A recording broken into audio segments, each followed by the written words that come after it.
శ్రీమాత్రే నమః. అందరికీ నమస్కారం అండి.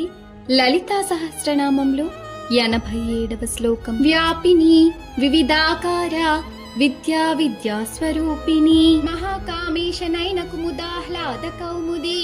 భావం: వ్యాపనత్వ లక్షణము కలది, వివిధములైన ఆకారములతో నుండునది. విద్యకు సంబంధించిన భాగమును అవిద్యకు సంబంధించిన భాగమును తన రూపముగా గలది. మహాకామేశ్వరుని కన్నుల నెడు కలువ పువ్వులకు ఆనంద వికాసమును కలిగించు వెన్నెల వెల్లువ. ఒక్క క్షణం ఊహించండి. పౌర్ణమి రాత్రి చంద్రకాంతి నిశ్శబ్దంగా భూమిపై విరజిమ్ముతోంది. ఆ వెన్నెలలో మూసుకుపోయిన కుముద పుష్పాలు మెల్లగా కనిపిస్తున్నాయి. అదే సమయంలో అమ్మవారి దివ్య సన్నిధి విశ్వమంతా వ్యాపిస్తోంది. ఆమె ప్రతి రూపంలో ఉంది.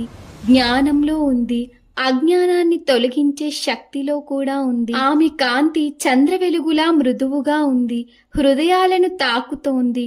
ఆ క్షణంలో భయం తగ్గిపోతుంది, మనసు ప్రశాంతమవుతోంది. దైవం వెలుగులో మాత్రమే కాదు, చీకటిని తొలగించే శక్తిలో కూడా ఉంది. మన జీవితం చీకటి అనే అయోమయంలో ఉన్న జ్ఞానం అనే చంద్రకాంతి మనకు మార్గం చూపుతుంది. లలిత అమ్మవారి కృప మన అందరిపై ఉండాలని, ఆమె మన జీవిత చీకట్లను జ్ఞాన వెలుగుతో నింపాలని ప్రార్థిస్తున్నాను. శ్రీమాత్రే నమః.